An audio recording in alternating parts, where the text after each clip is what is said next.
Praise the Lord. July 22వ తేదీ 2024. ఈరోజు దేవుని వాక్యము కీర్తనలు 103:13.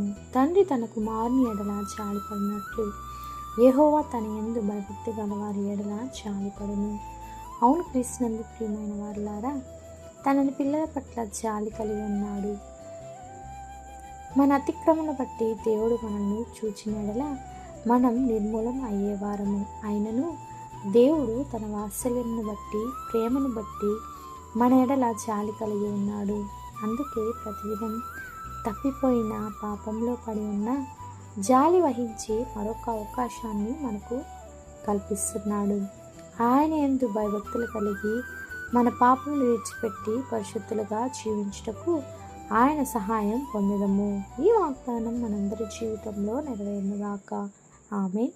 ప్రేయర్ టవర్ మినిస్ట్రీస్లో మీ సహోదరి. God bless you all.